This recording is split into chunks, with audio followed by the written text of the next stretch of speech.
Assalamualaikum warahmatullahi wabarakatuh. Waalaikumsalam. Kami dari kelompok 5 akan menyampaikan faktor-faktor yang mempengaruhi perkembangan. Kelompok 5 sendiri beranggotakan saya sendiri, Pak Israsi Andika nomor absen 14, Khairil Anwar nomor absen 1, Amelia Fitria nomor absen 17, dan Muti Nabila nomor absen 10 dari program pendidikan studi bahasa Inggris. Next. Selanjutnya, pengertian nutur dibawakan oleh Mas Khairil. Oke. Pengertian natur dan nutur. Faktor natur adalah faktor bawaan yang diwariskan orang tua kepada anaknya. Faktor ini merefleksikan sebuah aliran yang disebut dengan aliran nativisme. Nativisme berasal dari kata nativus yang berarti kelahiran. Teori ini muncul dari filsafat nativisme atau terlahir sebagai suatu bentuk dari filsafat idealisme dan menghasilkan suatu pandangan bahwa perkembangan anak ditentukan oleh hereditas, pembawaan sejak lahir, dan faktor alam yang kodrati. Pelopor aliran nativisme adalah Arthur Schopenhauer, seorang filosof Jerman yang hidup tahun 1788 sampai 1880. Faktor natur atau genetika atau hereditas merupakan totalitas karakteristik individu yang diwariskan orang tua kepada anak atau segala potensi baik fisik maupun psikis yang dimiliki individu sejak masa konsepsi sebagai pewarisan dari pihak orang tua melalui gen-gen. Pada masa konsepsi, pembuahan ovum oleh sperma, seluruh bawaan hereditas individu dibentuk dari 23 kromosom atau pasangan XX dari ibu dan 23 kromosom pasangan XY dari ayah. Dalam 46 kromosom tersebut terdapat beribu-ribu gen yang mengandung sifat-sifat fisik dan psikis individu atau yang menentukan potensi-potensi hereditasnya. Masa dalam kandungan sebagai periode yang kritis dalam perkembangan kepribadian individu. Sebab tidak hanya sebagai saat pembentukan pola-pola kepribadian, tetapi juga sebagai masa pembentukan kemampuan-kemampuan yang menentukan jenis penyesuaian individu terhadap kehidupan setelah kelahiran. Pengaruh gen terhadap kepribadian sebenarnya tidak secara langsung, karena yang dipengaruhi gen secara langsung adalah 1. Kualitas sistem syaraf, 2. Keseimbangan biokimia tubuh, 3. Struktur tubuh, 4. Lebih lanjut dapat dikemukakan bahwa fungsi hereditas dalam kaitannya dengan perkembangan kepribadian adalah sebagai sumber bahan mentah kepribadian seperti fisik, intelijensi, dan temperamen. Membatasi perkembangan kepribadian atau meskipun kondisi lingkungan sangat kondusif dan mempengaruhi keunikan kepribadian. Pengaruh faktor nurtur dan perkembangan. Pengaruh faktor nurtur pada perkembangan. Nurtur mengacu pada kondisi lingkungan dan mendukung pengembangan. Tanaman membutuhkan sinar matahari, air, dan suhu yang tepat untuk tumbuh dan dibantu seseorang untuk menarik rumput liar di sekitarnya dan menambahkan pupuk.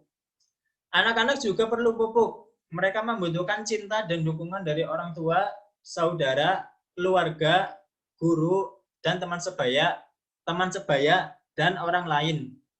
Hal tersebut penting dalam hidup mereka. Anak-anak bisa sangat dipengaruhi oleh bagaimana orang-orang membina mereka. Lingkungan adalah keseluruhan fenomena. Peristiwa, situasi, atau kondisi fisik, atau alam, atau sosial yang mempengaruhi atau dipengaruhi perkembangan individu. Oke, materi selanjutnya akan dilanjutkan oleh teman saya, Amelia Fitria.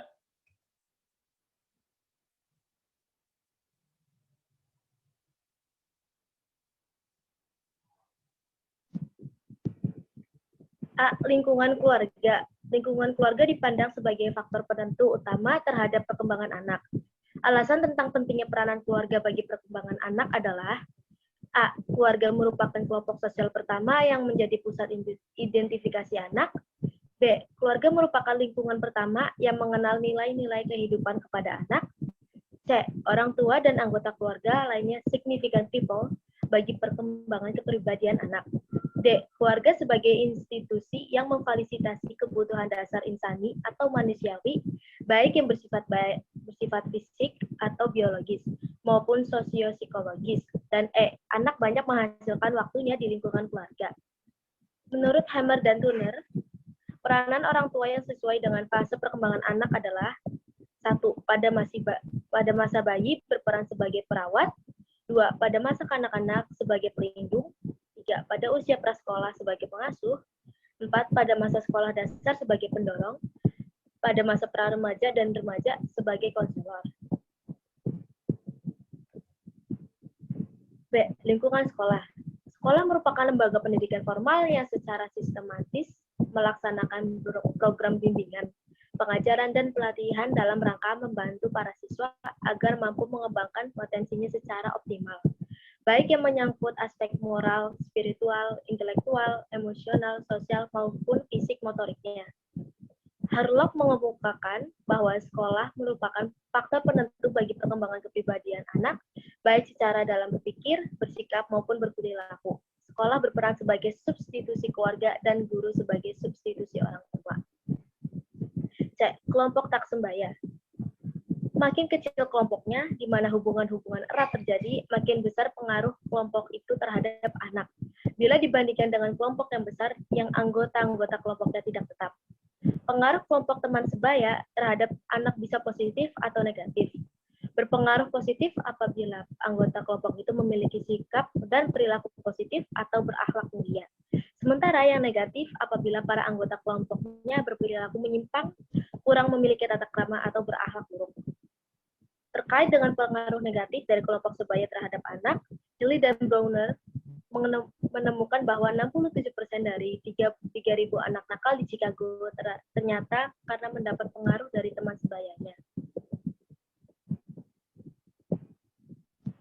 Selanjutnya akan dibacakan oleh Muti.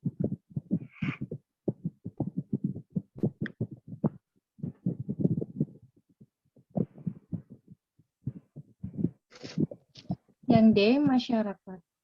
Lingkungan masyarakat dapat berperan membentuk karakter anak. Misalnya, lingkungan dapat tinggal di asrama polisi atau tentara. Anak-anak yang tinggal di sana cenderung lebih berani karena mereka merasakan adanya label dari orang tuanya. Mereka juga bersikap lebih semena-mena kepada teman-teman yang lain. Lingkungan yang seperti ini akan membentuk karakter anak menjadi keras, pribadi yang galak. Apa yang diinginkan harus segera dilaksanakan, ataupun dengan memilih tinggal di tengah-tengah kota besar, yang mana sesama tetangga tidak saling mengenal satu sama lain. Lingkungan yang seperti ini dapat membentuk karakter yang tidak baik juga kepada anak. Yang E. Media massa. Dengan adanya media massa, seorang anak dapat mengalami masa pertumbuhan dan perkembangan dengan pesat. Media massa yang merubah perilaku seorang ke arah positif dan negatif. Contoh media massa sangat berpengaruh adalah media massa saat ini berkembang semakin canggih. Media massa yang akan semakin canggih terasa dampaknya bagi kehidupan kita. Elektronik, antara lain televisi. Televisi sangat mudah berpengaruh masyarakat, khususnya anak-anak dalam perkembangan melalui acara yang didasarnya. Media salah satu media massa dewasa ini sangat menarik perhatian warga masyarakat, khususnya anak-anak, adalah televisi. Televisi sebagai media massa elektronik mempunyai misi untuk memberikan informasi, pendidikan, dan hiburan kepada para pemirsanya. Dilihat dari sisi ini, televisi bisa memberikan dampak positif bagi warga masyarakat, termasuk anak-anak, karena melalui tayangan yang disajikan mereka berpengaruh, yaitu berbagai informasi yang dapat memperluas wawasan pengetahuan tentang aspek kehidupan. Yang kedua, hiburan, baik yang berupa film maupun musik. Yang ketiga, pendidikan, baik yang bersifat umum.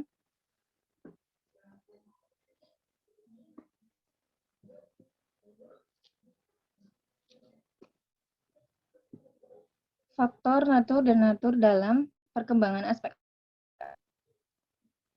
psikofisik individu serta implikasinya dalam pendidikan. Dalam perkembangan individu, faktor natur dan natur adalah penentu perkembangan aspek-aspek psikologis individu. Aspek-aspek perkembangan individu meliputi fisik, intelektual, sosial, emosi, bahasa, moral, dan agama. Perkembangan fisik meliputi pertumbuhan sebelum lahir dan pertumbuhan setelah lahir. Intelektual atau kecerdasan, daya pikir merupakan kemampuan untuk beradaptasi secara berhasil dengan situasi atau lingkungan pada umumnya. Jadi, anak lahir di dunia ini telah memiliki bakat baik maupun buruk, sedangkan perkembangan anak selanjutnya dipengaruhi oleh lingkungan, jadi faktor pembawaan dan lingkungan sama-sama berperan penting. Ini sesuai dengan aliran konvensi yang dibawakan oleh William Stein.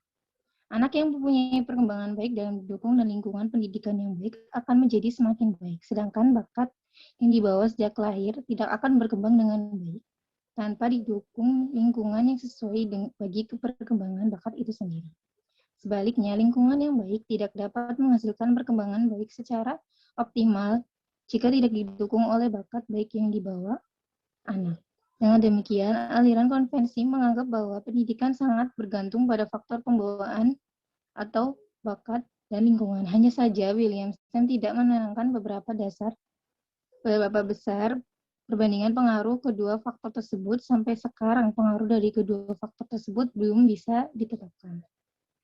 Menurut aliran ini, bahwa manusia dapat dalam perkembangan hidupnya dipengaruhi oleh bakat atau pembawaan dan lingkungan atau dasar dan ajar. Manusia lahir telah membawa benih-benih tertentu dan bisa berkembang karena pengaruh lingkungan. Aliran ini dipelopori oleh William Stein. Yang kedua, pada umumnya, paham inilah yang sekarang banyak diikuti oleh para ahli pendidikan dan psikologi, walaupun banyak juga kritik yang dilancarkan terhadap paham ini. Salah satu kritiknya, Stein tidak dapat pasti menunjukkan perbandingan kekuatan dua pengaruh tersebut. Yang ketiga, dengan demikian, pendidikan harus mengusahakan benih-benih yang baik agar dapat berkembang secara optimal dan di benih yang jelek ditekankan sekuat mungkin sehingga tidak dapat berkembang.